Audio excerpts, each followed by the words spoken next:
What's going on, everybody? I'm Johnny Brook from the Crafted Workshop. Welcome back to episode number 38 of the Crafted Podcast. Podcast all about making stuff by hand, woodworking, metalworking, leather, electronics, and more. We put out new episodes every Thursday on iTunes, Stitcher, Google Play, and pretty much everywhere podcasts are available. We also live stream every Wednesday night at 8 p.m. Eastern Time. If you want to check that out, we have a new YouTube channel where we are live streaming now. So in case you haven't heard, very excited about that. I'll have a link to that in the show notes. Also, if you just go to our website and click the live tab, you can check out the channel and go ahead and get subscribed to be notified every time we go live. Our website, in case you're wondering, is craftedpodcast.com. And also, if you like the show, go ahead and give us a rating on iTunes. 5 stars is always appreciated. But give it whatever rating you want, and we really appreciate that. Also, last, we are on Patreon. It's patreon.com/craftedpodcast. And we've got tons of support levels over there. And our top patron this week is Make, Build, Modify. And we've got a couple new patrons, Matt Williams and Darren Matz. So thank you both for joining on. And if you guys want to support us, that's a great way to do it. So let me introduce my co-host as always. I've got James Wright from Wood by Wright. What's going on, James? Not too much. I'm doing very good. Thanks for asking. And we don't have Zach Herberholz from ZH Fabrications. He is actually flying up to hang out with Jimmy DeResta. So exciting stuff for him, but he is missing in action this week. But nevertheless, we have some awesome guests on. We have Evan and Katelyn from the Evan and Katelyn YouTube channel. How you guys doing? Hello, it's really great to be here. Thanks for having us on. Nice. I like the matched creepy intro. That's good. You guys are the first people to do that. That's awesome. Well, James let us down. He didn't do his. I know. It's getting less creepy and more mainstream, James. You really need to bring it back, man. Share the spotlight here. Yeah, no, it's good. It's good. Well, thank you guys so much for being on. If anybody who's listening to the podcast isn't familiar with you guys' channel, awesome content. You guys came right out of the gate with just really good, high quality stuff. I think I, along with probably a lot of other people, heard about you guys on the Making It podcast. I know Bob shouted you guys out a couple of months ago, and been a subscriber since then. And now you've been on, Modern Maker podcast. You guys are kind of making the rounds, and everybody's figuring out who you are, and really, really good stuff. So excited to have you on. So I guess, as is tradition, our guests kind of always lead us off with what you've been working on. So what do you guys got going on? Hi. Yeah, we're like partway through several projects right now. So one thing we're working on, and we brought some show and tells for the people who are in the live stream. Nice. One thing we're working on is we made these little walnut quick connects, like for your keychain. So you can, we saw some on Instagram that were made out of brass, but we thought it'd be a cool tutorial to make them out of walnut. And then we embedded these little magnets. So we're giving them to our Patreon supporters, like doing a drawing. And so that's we're working on the video right now for that. And then we also, funnily enough, like we talked about this when we were on the Modern Maker podcast, and we still haven't done the video for it, but like we're gonna, is we made this, it's like a candle holder for tea light, but it also has built-in, I'm trying to pull it out, built-in tea light storage, like, oh yes, restack it. So we're trying to do more projects that have like a little bit of functionality added to them, kind of like our most recent video with the self-watering planter, just something that isn't only pretty but also does something kind of cool. So no, that was super cool.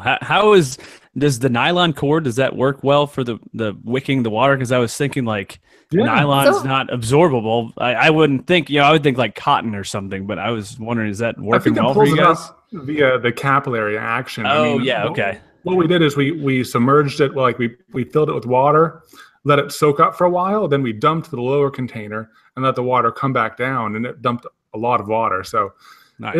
We think it cool. works. Nice. We have learned that, and we know nothing about plants, which is why we did this. Nothing at all. Because like we can't keep them alive.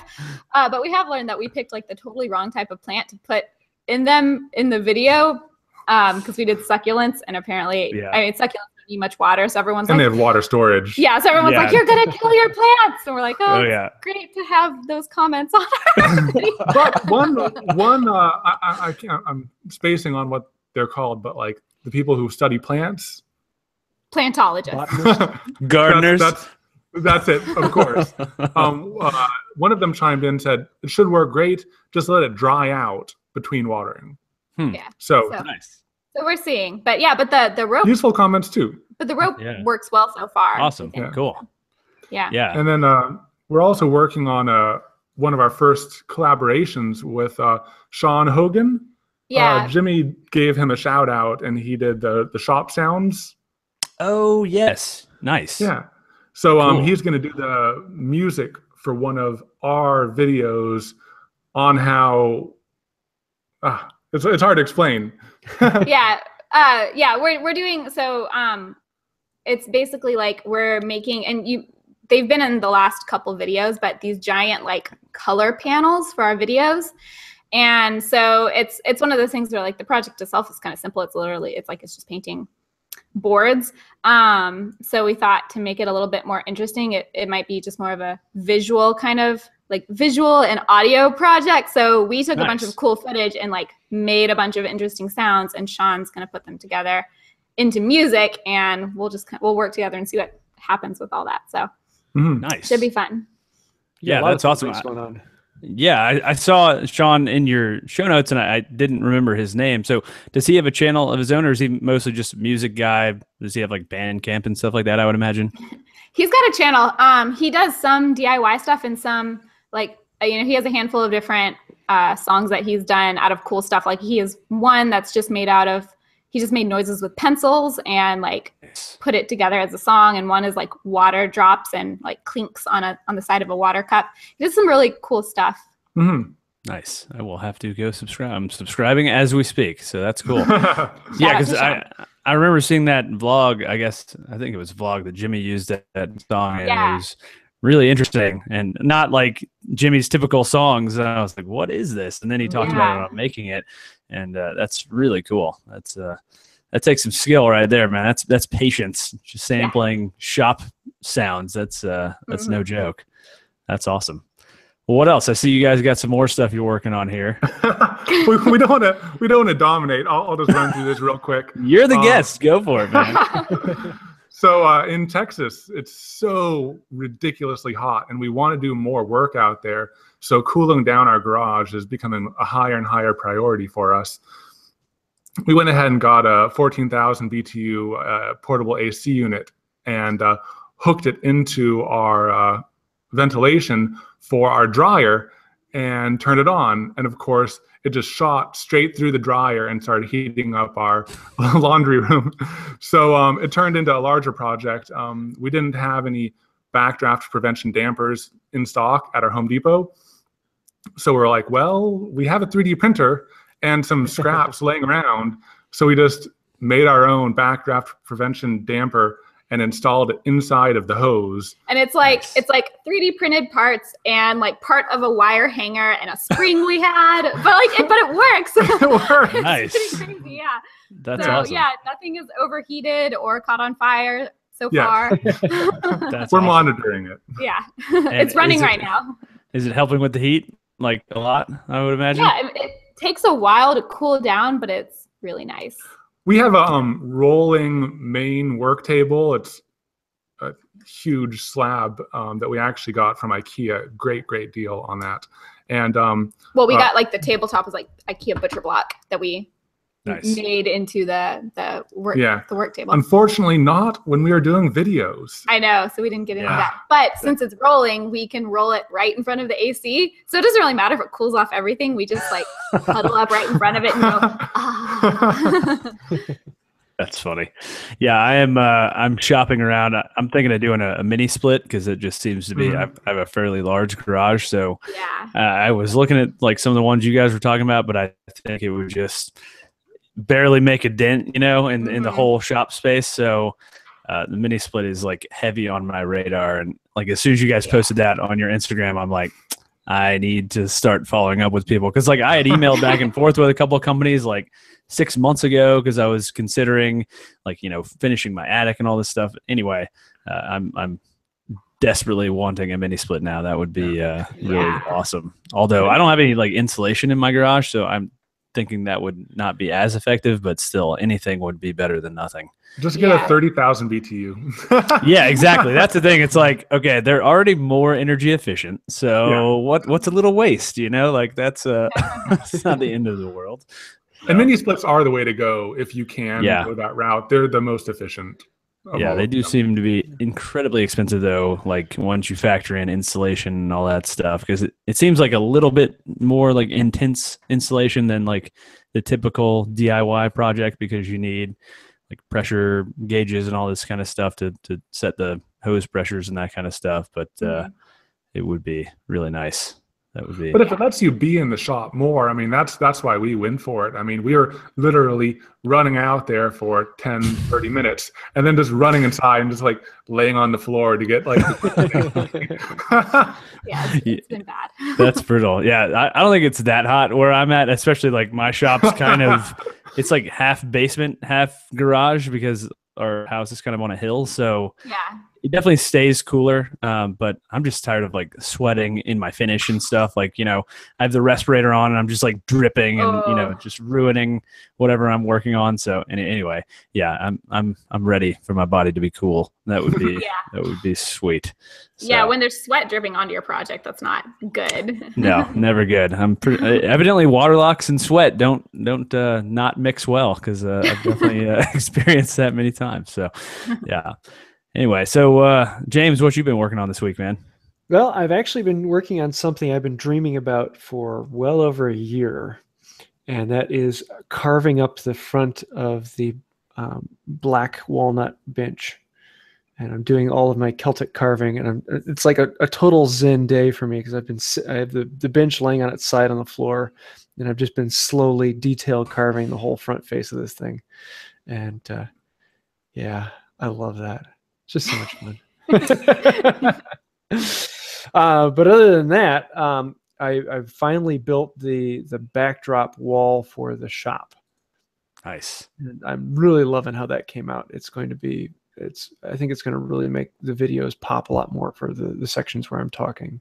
Did you say you were using pallet wood for that in the last show? I feel like I remember that. It's kind of like pallet wood. I originally was just going to get a supplier where I can get 4 foot by 4 inch by 1/2 inch thick pine boards. I was going to stain them 3 or 4 different colors and put it up kind of like a mismatch, so it looks like pallet wood, but it's a little bit cleaner. But then I was at the local big box store, and they had 4 foot by 4 inch by 1/2 inch thick already pre-stained in 4 different colors. Nice. So it's like, well, there you go. yeah. Because pallet wood is so hot right now, you don't have to do any work. Yeah. It makes life easy. Nice, man. That's awesome. Well, I guess I've been working on, I put out these DIY floating shelves today. Sweet. Yeah, thanks, man. I had a good time with those. Really simple project, but kind of came together nicely. It was my first time working with Babinga, which is freaking gorgeous. Like, that stuff is ridiculously pretty. So definitely want to work with that again. It's incredibly heavy too. It's just super dense, I guess. But man, that grain pop when I put on the first coat of finish was amazing. So excited to have that done. That was a nice quick one. That was like a 1.5 day build. And I'm kind of ahead on next week's project, because it was one I did with Brad from Fix This Build That while I was in his shop in Nashville last week, I guess. So I'm kind of ahead a week. That's going to be like some wall art. And then I still have these freaking arts and crafts chairs that I've been working on for like 3 months. So that's on the docket this week and next week, and hopefully we'll turning into your dresser. Yeah, pretty much. They're turning into my albatross. It's just been hanging on my shoulders for the past 3 months. Just I know I have to do them, and I know I can do them, but I don't know. I've gotten to the point where if I screw up any of the pieces, it's going to be a whole ton of work to remake them, and I just I'm just nervous about it, to be honest. So yeah, but I'm excited to get that done, get those out of the shop. And I thought they were going to be my first chairs, but then I ended up building those stools last week that like I built in 3 days, and they became my first chair project. So yeah, that was pretty good. But yeah, just chugging along. I also am working, I guess tomorrow I'm working on a collaboration with this mountain biking guy, Seth's Bike Hacks. He has a huge channel about mountain biking. He's like one of the kind of original mountain bike YouTubers, and he just moved to Asheville. So we're making a it's going to be a ridiculous project. It's kind of his thing, is to make like ridiculous stuff. And so we're building a kicker ramp that is also a cutting board. So it's like it's all solid wood. It's going to be like Purple Heart, walnut, and maple. And the first part of it's going to be like a kicker ramp that you can jump off of, and then like a little tabletop that you could like do a little trick on or whatever. But the tabletop's also going to double as a cutting board. So it should be absolutely ridiculous. We're going to like take it to a skate park and like have people skate on it, and Seth will do tricks off of it and stuff. And then we'll probably like grill out a steak and cut it up on there. And it should be ridiculous and fun. And yeah, so that sounds awesome. It's going to weigh a ridiculous amount too. I think the thing is like 25 inches long and like 13 inches wide and 5 inches tall, and all solid maple and walnut. So it's going to weigh like 60 pounds, but that's probably a good thing, because then it won't like move around when you're, jumping off of it. So you don't want to be trying to do a trick and then you slide slip away and you hit the steak. And totally ruin your steak. Yeah. So it's going to be ridiculous. So I'm pretty excited about that. And Seth's a super cool guy, and it's kind of reinvigorated me to get back into mountain biking a little more, and just got a new bike and all this stuff. So it's cool. It should be a fun time. So thanks to Paul Jackman actually for reminding me that Seth had moved to Asheville. He told me I should hook up with him, and I did. So it's all because of Paul. So if you're listening, Paul, thank you. So it's cool you're doing a collaboration outside of the yeah state, Well, and that, like, I feel like the most successful collaborations are going to be with people that aren't in your exact niche. Like when Bob did the one with Rob Scallon, the guitarist, like I feel like there was a lot of crossover there because of their demographic and that kind of stuff. And I know now, like, I subscribe to Rob, and I had never heard of him before, and now I watch like pretty much all of his videos. I played guitar forever. I just wasn't familiar with him.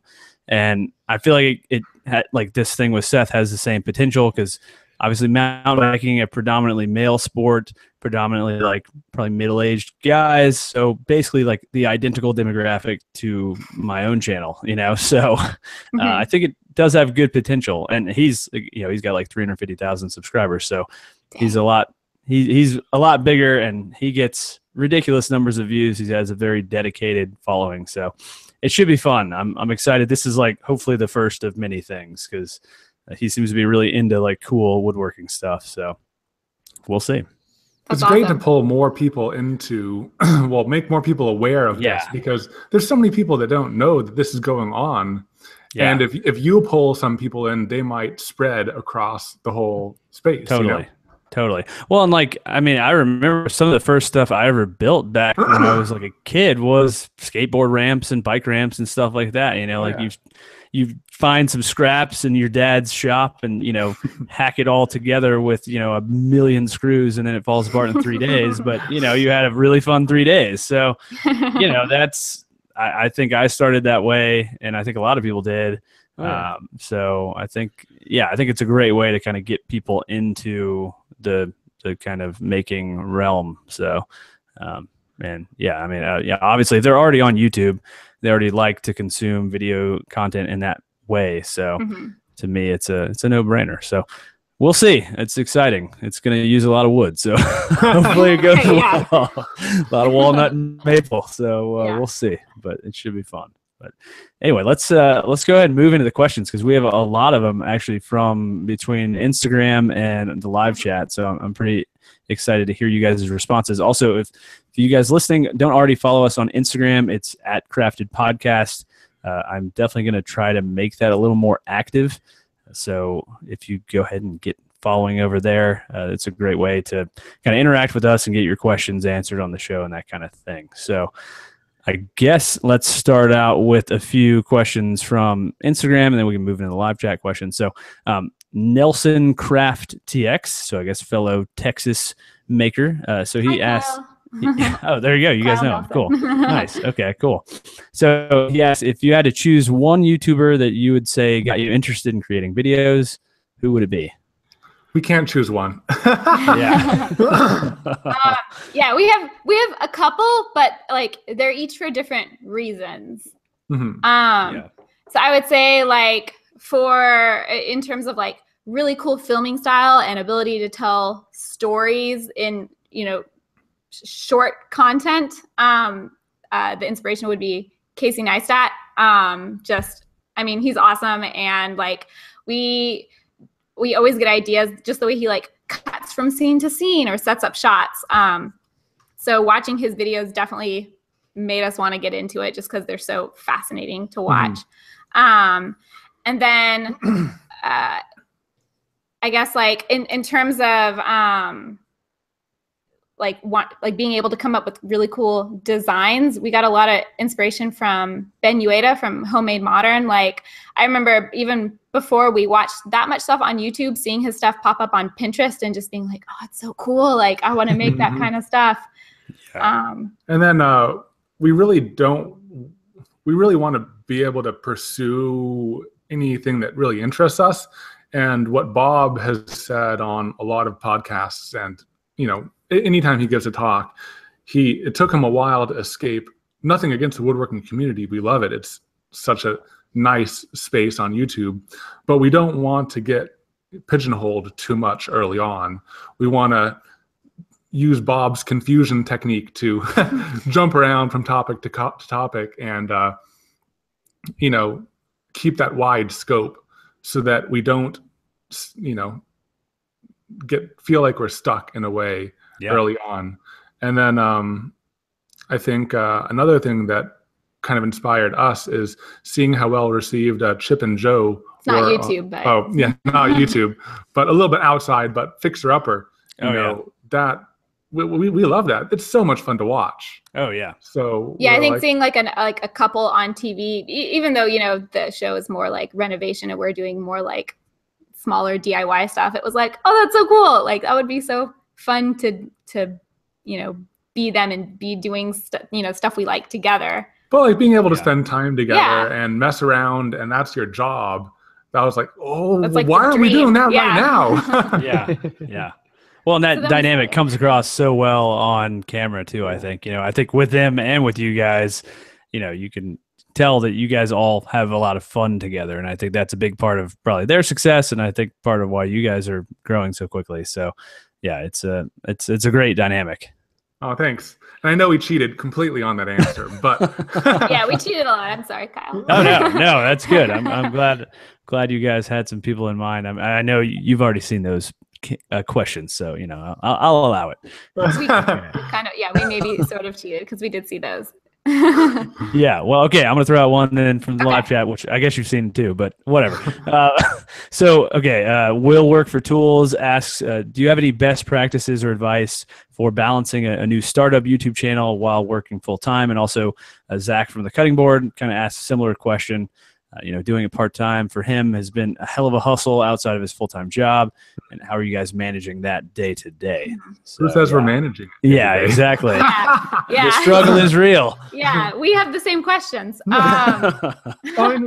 For us, there's not too much to it besides kind of sacrifice and push through it. It's not like we're sacrificing. It's just whatever is your top priority, you end up doing.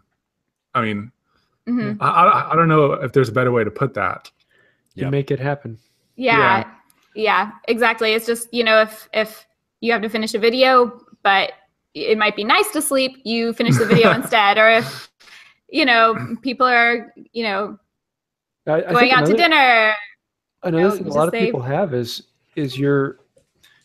people look at you from the outside and they see all your high points because you only put up your high points. Yeah. They don't see the struggle, the day-to-day pain. I mean, it is a lot of extra work, and you don't show off that, oh man, this is horrible. No one wants to see that. Yeah. Well, for us, the thing that keeps us going, though, it's a lot of the tough moments for us aren't what we're doing, but the situation we're doing it under. So, we're out in the shop. It's like 11 at night. There's things that we would like to be doing also, but it's not what we're doing that's, kind of draining us. It's the fact that like we have such limited hours to do what we need to do. And the stuff we're doing, we love, and it's awesome, and we just want to do more. But yeah, the draining part of it is that we have to get up and go to work the next day, and then spend, all of our days, all of our hours at work. And it's not even that we don't like our, we have good jobs. It's just the stuff we're doing outside of that is so awesome. Yeah, adding like time constraints to making makes it a lot less enjoyable. I think that's one of the big reasons I don't love client work, because there always is this deadline that's usually looming, and especially if it's like a really, like when I built these vanities, like there was no wiggle room. Like the plumbers were there waiting on me to bring these things. Then the flooring people were right after me. So, like things like that, they do not create fun. They create an incredible amount of stress. So I think when you're trying to juggle this with a job, basically all of it becomes under a time crunch, because you're trying to do this in the few hours you have between working and commuting and, eating and sleeping, and there's not a lot left. So yeah, I think just keeping the mindset is the biggest thing, like trying to not be super stressed. And I have a hard time with that. I'm not that great under pressure when it comes to this stuff. So, there's definitely been some glue bottles punted and all that kind of stuff that I've talked about before. And, it's tough because, there's lots of little frustrating moments in the stuff we do, whether that's, glue ups going awry or, finishing, not working out, or, like there's just an insane amount of things that could go wrong. So I think most of it is just, how you keep your mental game locked down, so yeah. And I think that's one of the great things about working together. Anytime we're working separately, it's a lot easier to fall down that path. But when we're together, it's just, it's just more fun. Like even when you're messing up, you're like, oh, well, this will be funny for the video at least. Like, even though everything's failing, and it's easier to have that mindset when we're together. If it was just one of us, we'd be like, man, this sucks. Like, also, mess something up, or when things are going wrong and it's just you can't film it properly. But if there's two of you, one of you is like, go grab the camera, I'll try to fix this. Yeah, this is good content right here. Yes. Yeah. So there's that. That's what we tell ourselves when things aren't going right. That's funny. That's awesome. Yeah, that's a good question for sure. And so I guess pretty well. Go ahead. One of the other questions about selling, you're talking about deadlines and selling product. We got another question about that. About what's the strategy behind making videos and selling products, and it's also something that we haven't figured out, and it's not an uncommon problem for people in this space to not know things. I mean, no one has made a full career out of this yet. It's not like anyone has started and finished on YouTube. Yeah, no one's like retired from YouTube. And they're like, well, that was great. Now I know how it all works. Yeah. And I think the Wood Whisperer is probably like the closest to that. He's been like a decade. I'm like, that's pretty good. That gives me hope that this platform is sustainable. Yeah, I was talking to my wife about that actually just yesterday, and we were talking about retirement plans and things like that. And I was like, really, honestly, if I was 85 years old, I think I would want to be doing exactly what I do now. Yeah. I would want to be putting up videos, messing around in my shop. I think that would be an awesome retirement. That'd be awesome. Yeah. Yeah. And I think that's one of the reasons why one of the many, many reasons we're so excited about this. This is one of the first very specific career paths that we've been like, oh, I'm excited to do this for our whole lives, Yeah. Yeah, no, that's awesome. So can you guys talk a little bit more about like the things you make? I know you guys do products for like West Elm and things like that, the products you sell, not just for your videos. How does that work in as part of your kind of business and that kind of thing? Yeah. We both start talking. I'll go first and I'll let you chime in. We're actually thinking about doing maybe a video series on that to go more in depth for people who are more interested in that. But basically, you have to find out the price you can sell things for. You have to find out the price you're willing to sell them for, and if they match up, you can move forward with that project, and then figure out your goal behind what you're doing. Is it to build up a portfolio? Is it to build up a reputation? Then maybe you can sell for cheaper. Is it just to make an income source? Then maybe you need to find projects that make more money per hour. And, of course, that involves more batching and, figuring out the process to run through it. 3D printing was something that was interesting to us. So we have 2 3D printers that are basically running all the time, 24/7, to make these products that we sell. And then we go back to them, finish them by hand, but most of the time put into it is just pushing the button and walking away. Now that we've fine-tuned our 3D printers, it's a great use for them. But we don't really have like a strategy per se in terms of incorporating that with what we're doing on YouTube yet. Like before we started the channel, that's when we started thinking like, oh, maybe we can start selling stuff. Maybe that's what we'll do, is we'll start like a little Etsy shop. And then that led to us, we knew that West Elm had like a local maker program. So we went to them, and this was actually before we put anything on the shop or had any products. And we went to them and we were like, hey, so you guys have this local maker program. Can we sell stuff with y'all? And they were like, yeah, bring some products by and we'll set something up. And we were like, yes, we definitely have products to bring next weekend. So we just made some stuff really quick and brought it and did a few like local pop-up shops with them. And they liked our stuff, so they brought us on as like Texas local vendors. So now we sell wholesale. Cool. We sell wholesale to the Texas stores. By the seashore? Yeah. That's awesome. That I think, that seems to be kind of almost like a dream gig, because rarely as a maker do you get that kind of security. Most people I think have to go to craft fairs every weekend and really kind of hustle their wares, whereas you guys have made inroads with a company that actually has buying power, like somebody like West Elm. That's a pretty big deal. So yeah, and they've been great to work with so far. Yeah, that's cool. Yeah, I think I know personally I would definitely be interested in hearing about that. I personally don't love batching out, but I would just be interested in hearing about it on more of like just as a business side of things. I think that's a really cool, unique thing that you guys have done there. So that's. Well, I think this is sort of a side note, but I think they're looking to expand bigger pieces too, like furniture pieces. So, and those might not be, they may not have to be as batched out. Yeah. So it could be something like, if there's one in Asheville, you can go talk to them and just see, maybe you could do a small batch, like 5 side tables or something. Yeah. Yeah. Huh.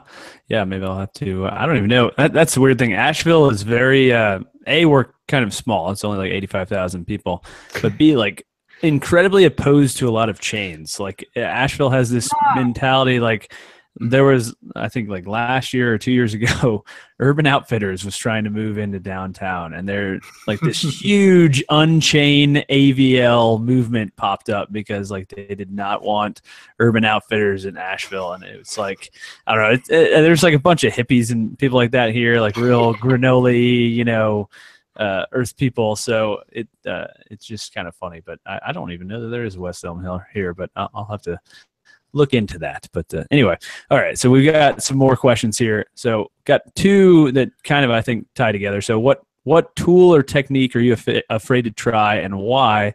And what materials have you not worked with that you're wanting to? So I think you could kind of package those together maybe. Yeah.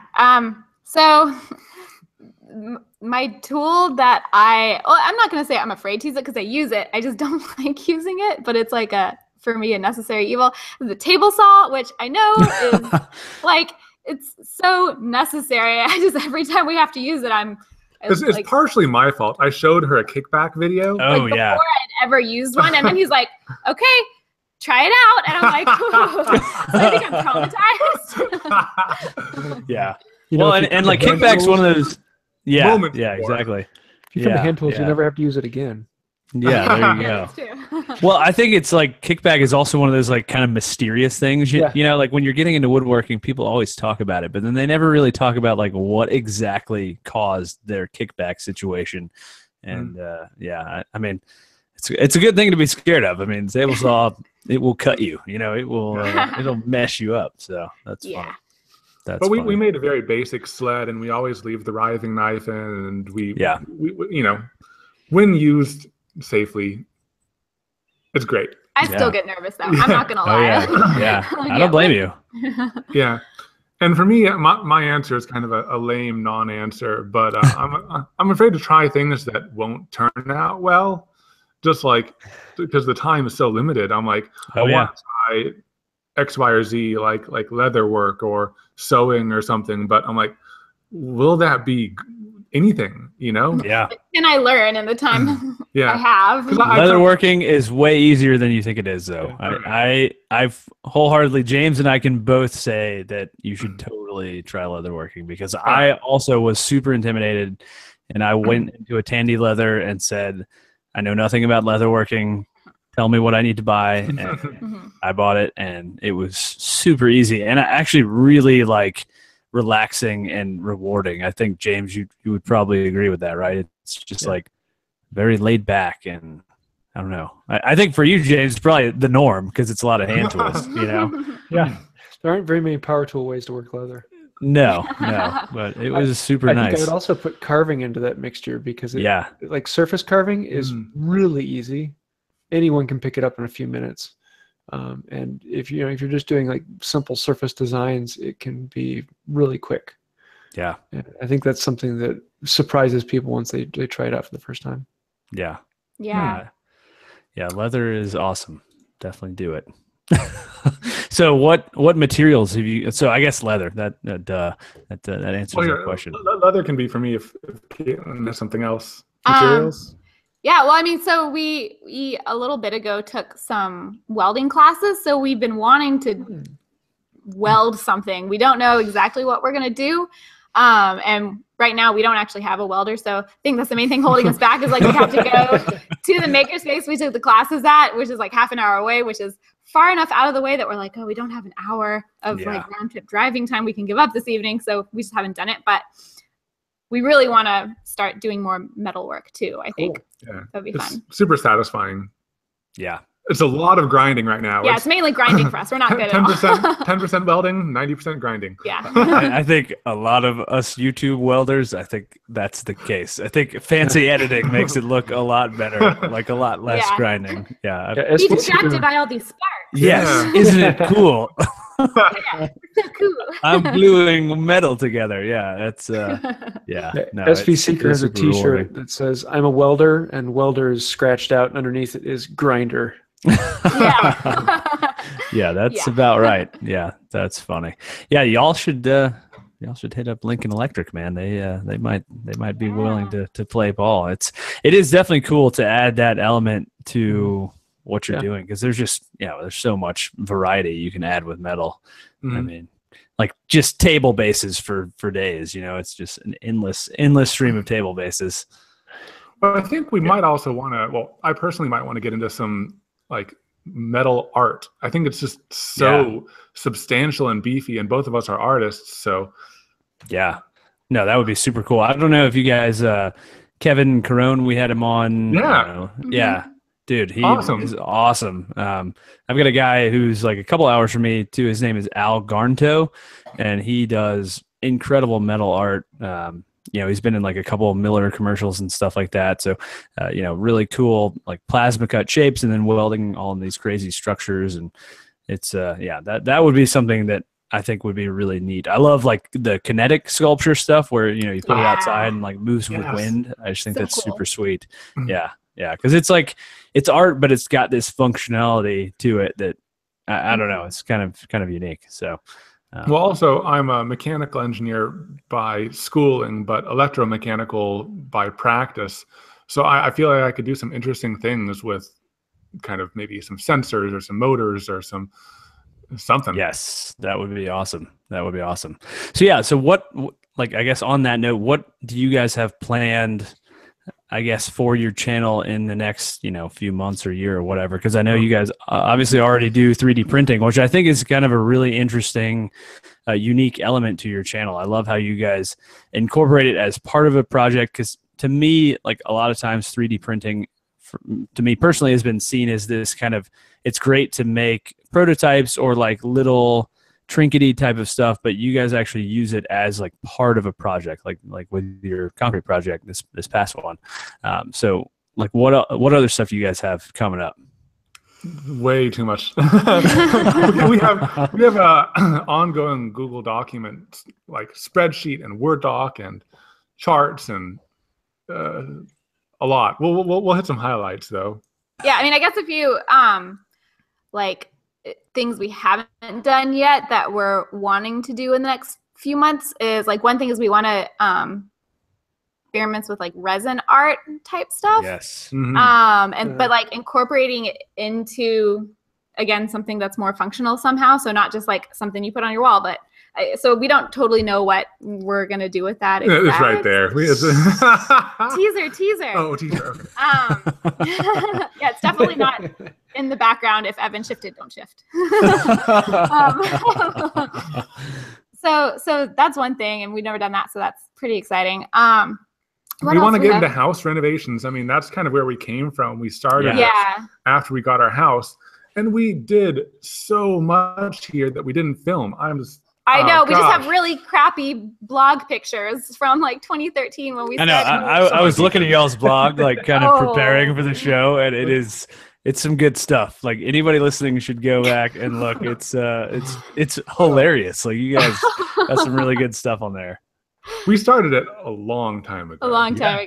But yeah, that is kind of where we started, was fixing up our house. And so we've done like a little bit of it fixing up the shop on the channel, but we'd love to do more of that in the channel, which I know is kind of a little bit of a deviation from what a lot of maker channels are, but it's, again, like we're kind of at the point where we're new enough to this that we're not really pigeonholed yet. So we're like, oh, well, this is the time to experiment and see what kind You're of not known as the so-and-so channel yet. Yes.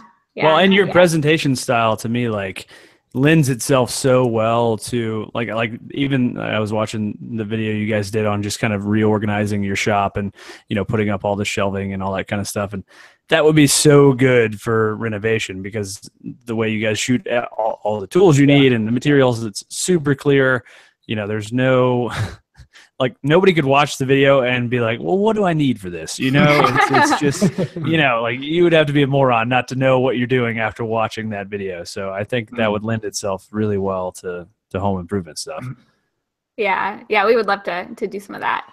And we'd probably still incorporate, like, making things for, whatever part of the house we're improving, but it would also be mixed with, we're also gonna build this vanity and we're gonna fix up this backsplash, kind of a combination of stuff. Well, I love what like Mike Montgomery did with his bathroom. Like that was awesome. Like that, it wasn't just home renovation. It was making stuff and then installing that stuff and also sprucing things up. And I mean, I picked up a lot of stuff that I did not know. I am, when it comes to home remodeling, I know nothing. So, that kind of stuff is really interesting to me.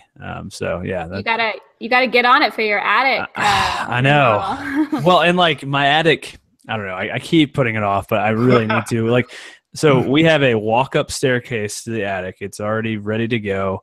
It's got a subfloor in. It's all framed out. It's got outlets. Like all it would need basically would be drywall, flooring, and some sort of air conditioning. So I know I could do it. It's just, again, everything in my life basically has to be a YouTube video at this point. So how do I package that into something that's interesting to my audience? And I think I have gotten to the point where I don't know if my current audience would be that interested in that stuff. They seem to like me building furniture and stuff like that. So that would be a huge departure from my typical week-to-week content. So yeah. Well, what you could do is you could either release, and there's more work, but you could release both at the same time. Yes. So say, hey, to make it very clear, this is a bonus video. I'm not taking away from the schedule. Yeah. This is a bonus. Yeah. That'd be one way. just stop sleeping. And Yeah, exactly. Yes. and then you can do it all. Yes, just take some speed. Multiple videos a week. Yeah.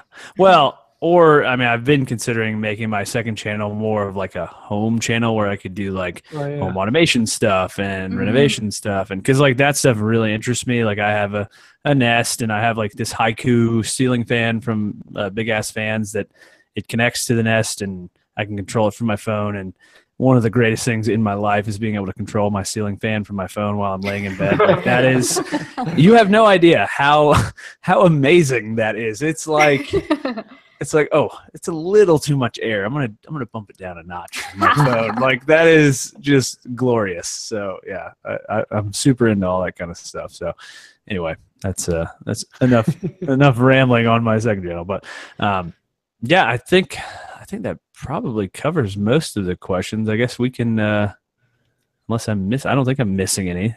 Am I? I don't think so. Yeah, cool. Well, let's move into what we've been watching then. You guys, as always, guests go first. So what you guys been watching?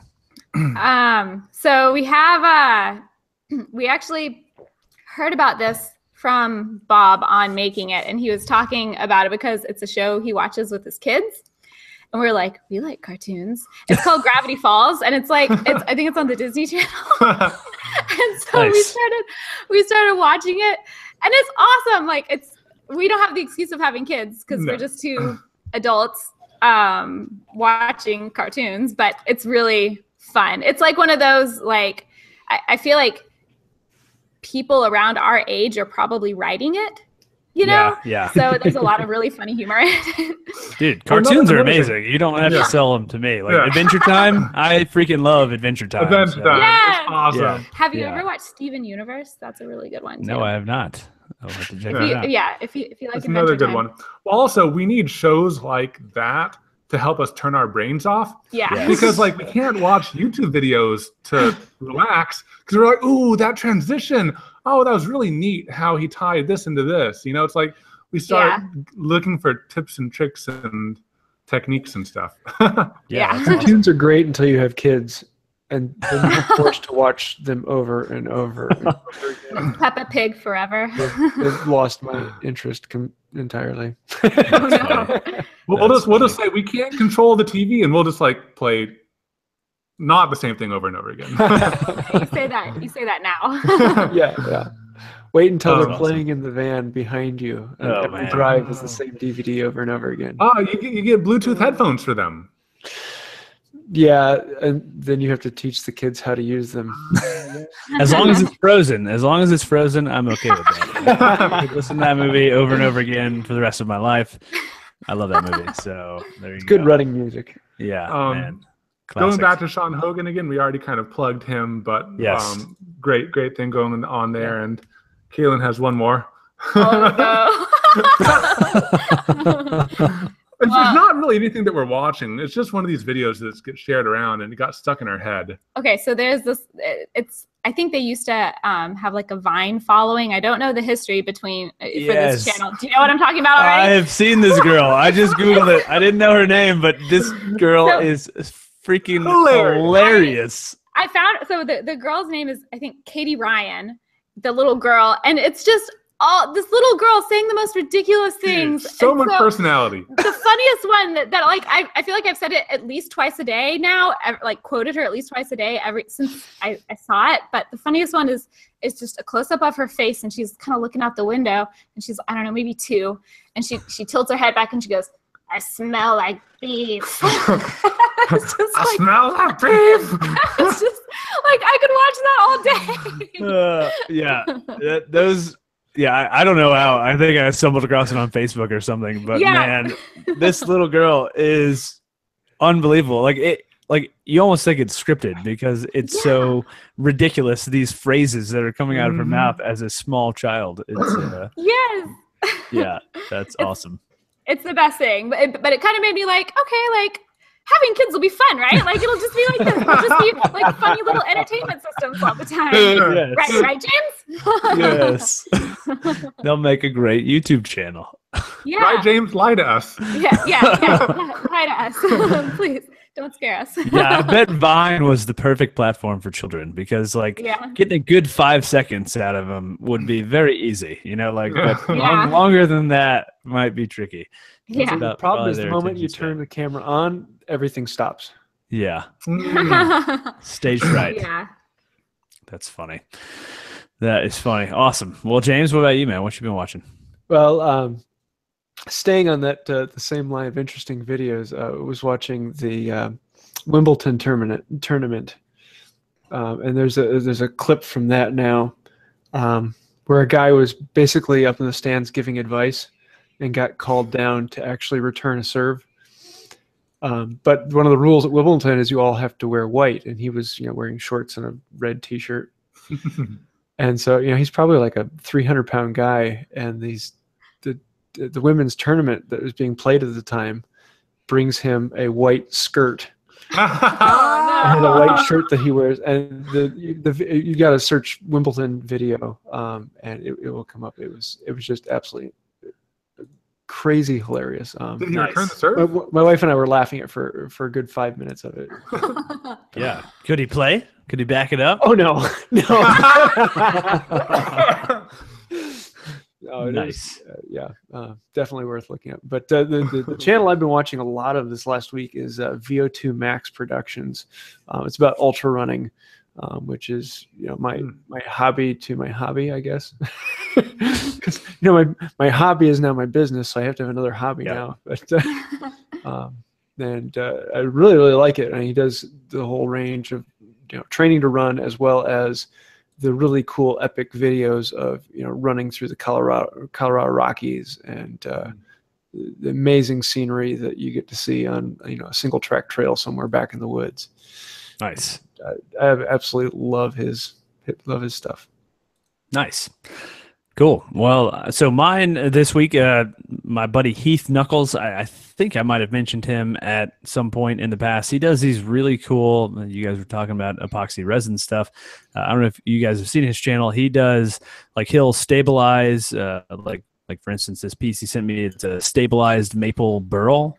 And so he, basically took a piece of maple burl and put it under high pressure, and that forces the epoxy into the wood, and that basically keeps it from doing any movement and that kind of thing. And then he combines that piece of stabilized wood with more resin to get this really cool kind of dynamic looking block that then you can turn something out of. So he does really, really cool stuff. It is just gorgeous. And he sent me a block of it's like this red orange swirl kind of resin and this maple burl, and I'm still not quite sure what I'm going to do with it. I think I might. It's big enough where I think I can get 4 tap handles out of it for my kegerator. So I'm kind of thinking of like a matching set of tap handles, all in this really cool looking burl and epoxy. But anyway, I just think that stuff is super cool. It's kind of like what Peter Brown does, like to the next level. To me, it's like even crazier, wilder looking stuff. So really cool. So that's my shout out for this week. So looking forward to checking it out. Yeah, I think you guys would dig it if you like the epoxy stuff. It's really cool. And there's another guy, I think his name is Envy Woodworks or something like that. There's all kinds of dudes out there doing this crazy epoxy stuff, and it's a whole nother community, like this very specific types of epoxy and pressure pots or vacuum chambers, and it's just really interesting stuff. So yeah. All right, cool. So favorite tool of the week. I see you guys have a few here. So we had a question earlier, what's a good 3D printing setup under $1,000? So I saw you guys had a couple 3D printers listed, so figured you could maybe talk about that then. It's all a trade-off with 3D printers between quality, size, ease of use, reliability, all of that, and how much support the company provides you, because you can buy a kit for very cheap, but it's on you. And 3D printers are not simple things. There's a lot going on with them. And the main difficulty of 3D printers right now is that ongoing maintenance at that high level. It doesn't open that up to a huge audience. But I've had very good luck with Lulzbot. One of their nozzles that I have is malfunctioned, and I've been working with them, sending it back and forth, and they keep up with their products. So that's kind of an easy recommendation, even though it's more expensive. So the Taz 6 is what I have, $2,500. But we're actually thinking about working with Lulzbot to showcase their mini one, which is only $1,250. So it's almost at that 1K range. Yeah. That's within range to me. You know, if you're throwing out $1,000 budget, you know, what's another $200? Yeah. But it would allow people to get into it and see what it's about while buying something that they won't need to do too much with, you know? Like too much maintenance. Too much maintenance. Yeah. Well, and I think the reason that's our tool of the week is because, like, so what we've been working on mostly the past couple days specifically has been the installing the AC in our garage, and like on both sides of it, on the like getting the AC hooked up to our dryer vent and on installing that little one-way, I forget what it's called, the little one-way faucet to not let it blow into our house. Mm-hmm. Like, not the things we needed, you couldn't buy them. So we were just like, well, we have a 3D printer. We'll just print them and have them in a couple hours. And like, it's so cool, you know? And it's exactly what we wanted, 100% custom. So it's like the hose that we connect to has a thread kind of on the outside, and we wanted the thread to match. So I printed the thread in there. We were tight on space for the when it was going into our house. Instead of buying something from the store that would add length, which would push our dryers out, I made something that I embedded inside of the hose that was the directional control, which is just... Yeah, that's awesome. If you have the mechanical mind, it's so wonderful and addictive. It was horrible. When I first bought it, I'll just stay up at night thinking of all these like shapes in my head that I could 3D print or creations I could make. It was wonderful, but horrible. That's awesome. Or there'd be something in the house that like we kind of needed, we didn't really need, and like I could probably find it on Amazon, and Evan's like, I'll print it. That's awesome. Thingiverse is a wonderful place. Yeah. Oh yeah. Yeah. I've contributed some stuff there. It's old stuff. Don't look it up. Don't look it up. Yeah, don't look up any old stuff. Don't search it. Well, you should search our names to find us, but then if it's prior to 2016, just run. That's funny. That's awesome. And then I think Katelyn might have one more. Oh yeah, well, this is like kind of a cheating answer because it's not really a shop tool, but we just got a new microphone, which has been awesome. It's the Rode Video Micro, Rode Video Micro, and we did a ton of research on this, and the $100 one, $200 ones, the expensive ones sounded worse than this Video Micro, and the Video Micro is all metal body and it's passive. It doesn't require and it runs off the battery. That is. Yeah. You never have to turn it on. Move. Yeah, because man, if you've ever run out of battery on a shotgun mic, it is very, very annoying. Because not only like do you not get like the mic doesn't work, but then since something's plugged in, your onboard camera mic doesn't work either. So it's just silent. That's terrible. That's the dead cat filter, which I hate that name. It's a sad name. We have a little kitty that we love, so we don't like that name. But it comes with one, and it's so effective. I don't understand how it works so well, but it does. Well, and when we were trying to get the various sounds that we're sending over to Sean for our collaboration, we were using our old shotgun mic, and it was just everything sounded terrible. You could hear like it didn't filter out background stuff very well, and in Texas in the summer bugs are super loud, so it sounded like a jungle outside, like trying to record these different noises. So it like has saved us this past week. So that's our other sort of a cheating answer, but it's a tool. It is a tool. It's a tool.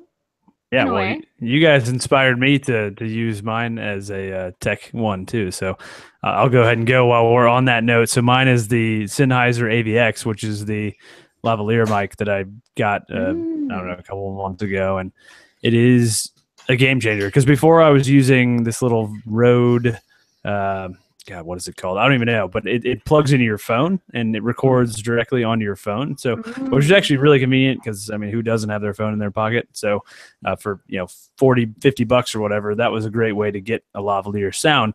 But this video mic has there's no synchronization in post, which it records right into the camera, which that is huge because I want to start adding more like talking halfway through the project and stuff like that, and trying to keep like juggle the audio files on my phone and the video files. That was like never going to happen. So it's pretty amazing, and it like automatically adjusts the levels based on how loudly you're talking, all that kind of stuff, so you don't have to worry about clipping or anything like that. It's really sweet.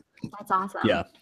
I have to edit down so much peaking in our voices. We get excited. And I feel like I just yell into the mic when I'm doing my voiceover. So well, that's why when I got on today, I was like, am I talking really loud? Because when I had to do my voiceover like twice, and I really probably should have done it a third time because I got this new pop filter and I'm not as far away from the mic, and it was like, every time it was like, next I'm building, it's like freaking stop yelling, Johnny. It's like, I feel your pain there.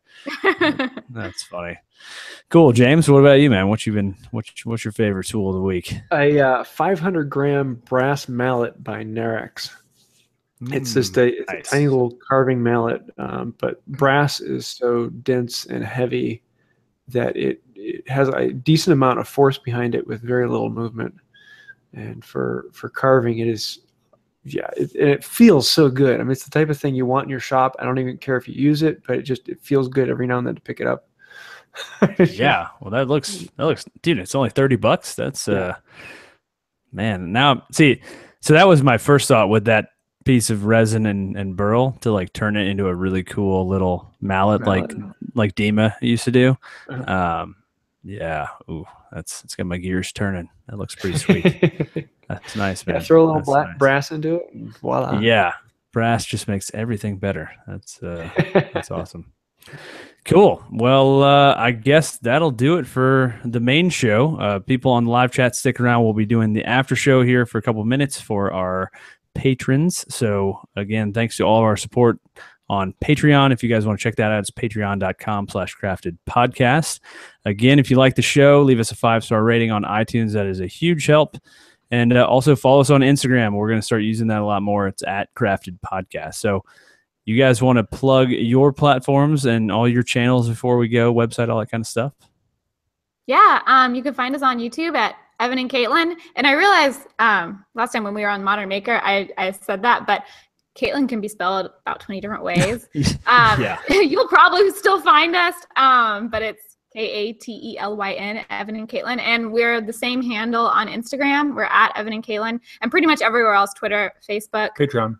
Patreon. Yeah, go there first. I think that's definitely the first place to check out. And if you want to see our ridiculous old blog posts, it's evanandkatelyn.com. They're in there. But yeah, so basically, if you Google us, we'll pop up. But primarily, we probably spend most of our time on YouTube and Instagram. So if you want to say hi, you can definitely find us there pretty easily. Nice. Awesome. Well, thank you guys so much again for being on.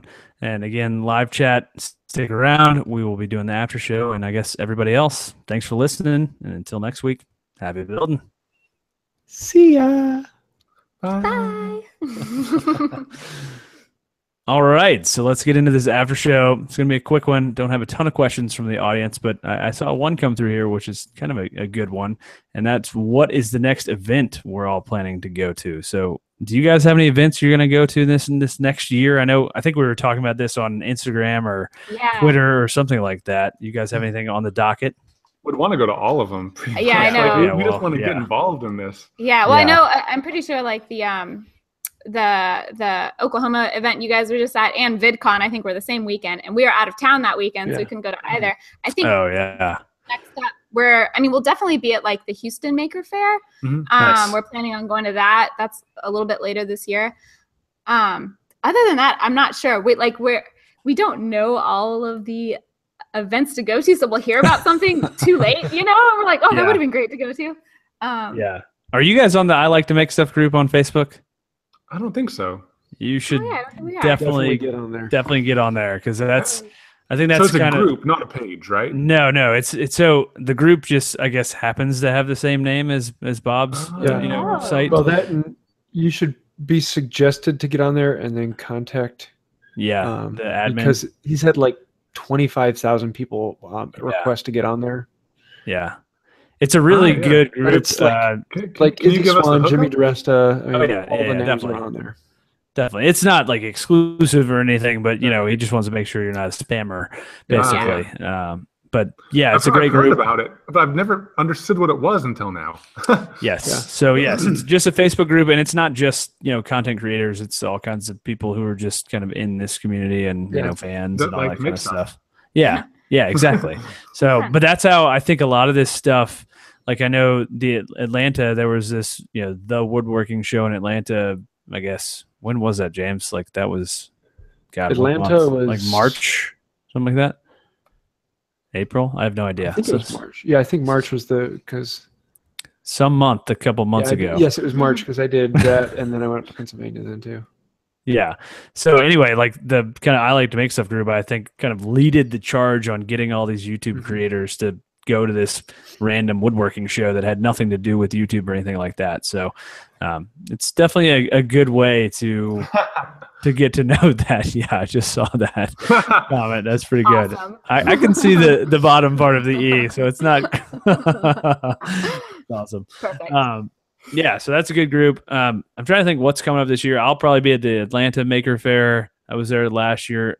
I'm probably going to go. I probably won't have a booth though, because that was a lot of work. And like, what do you do at a booth as like a YouTube person? Like we were wondering that too, because we were like, oh, we could get a booth at the Houston one, but then maybe do we we'll just bring do like a TV? workshop or like craft projects, maybe And that's what I did. I brought a TV and I had my videos on loop, and I brought a couple of things I had built.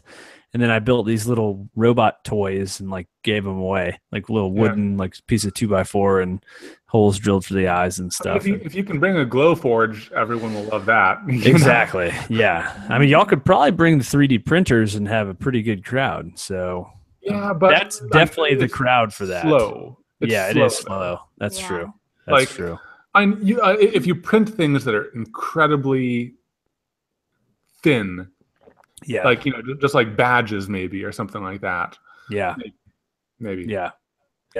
So what did you think of it? Like after having that experience, like, is it worth it, or is it better just to go and I didn't think it was worth it because I mean, let's say you have 20,000 people attend that event that weekend.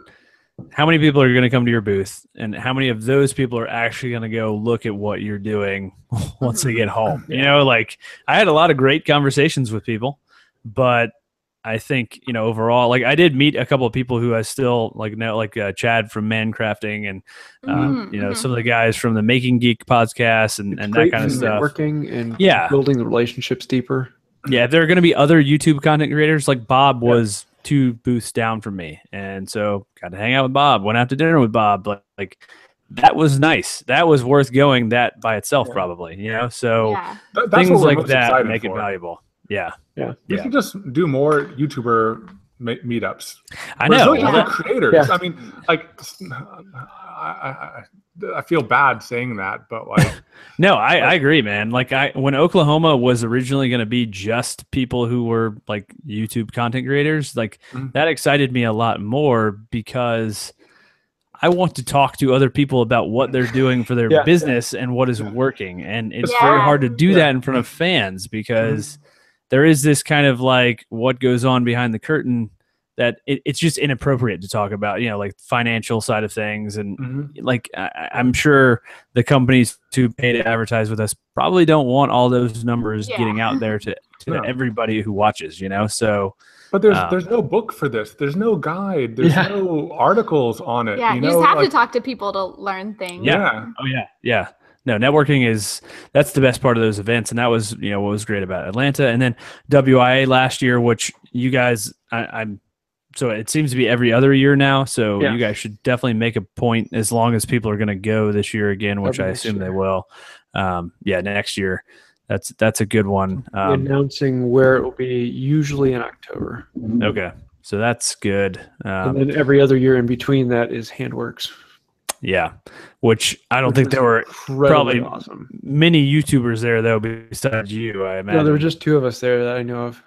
Yeah. At least Yeah. main channel YouTubers. I mean, there were a lot of people who just show what's going on in your shop type stuff. But Yeah.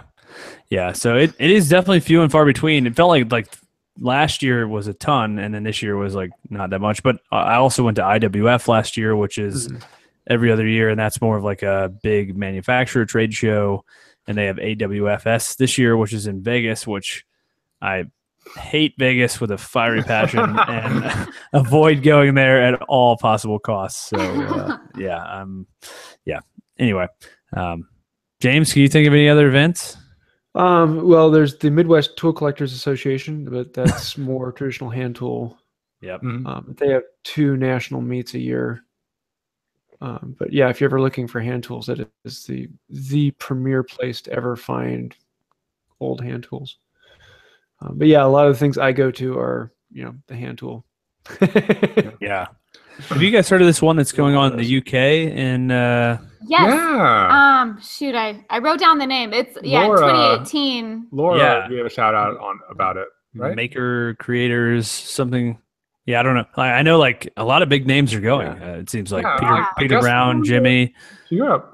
yeah. We're like, I guess we're going to London next. I mean, I would love to go. That'd be a great business expense, man. I would be Yeah. all about it. Doesn't this just tack on a little vacation towards the end, Yeah. That would be sweet. So Hey, I don't know much about that one. Bring some of your tools. Yeah. Well, that's the thing. It's like, what could I possibly bring with? Like, I guess I could check something, but I mean, like hand tools. Yeah. I mean, James can help it'd be you great out. for James. Yeah. That's one of the things I want to build eventually is a check baggage, but actually make it a crate where the top of it can be the workbench and all the tools underneath, and the entire thing and all the tools are under 90 pounds, on wheels. Cool. Oh. So I can have a mobile tool shop wherever I want. I think That's all right, awesome. we'll race you to the idea. No, I'm joking. Yeah, that'd be really I cool. think that's all the events I know of. I mean, I'm trying to find the name of this event before we sign off. But I'll Maker Faire in Chicago this next year. I'm thinking about getting to that. I used to go to the Maker Faire in New York. I did that once. Yeah, I would have loved to go to the Bay Area Maker Faire. That looked awesome. Oh yeah. That would have been bucket list amazing. sometime. Yeah, that's just Maker Central. I think that's Maker Central. That's it. Yes. Makerscentral.co.uk. Yeah, May 5th through 6th, May 2018.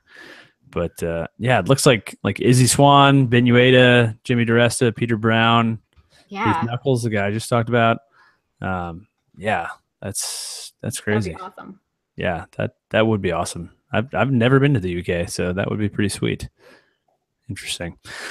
Well, cool. I think that'll probably do it for the after show. So thanks to all the live people who hung out. Thank you to all of our Patreon supporters for being $5 and up patrons. Hopefully you guys enjoy the after show, and I guess that'll do it. So until next week, happy building. See ya. Bye. Bye.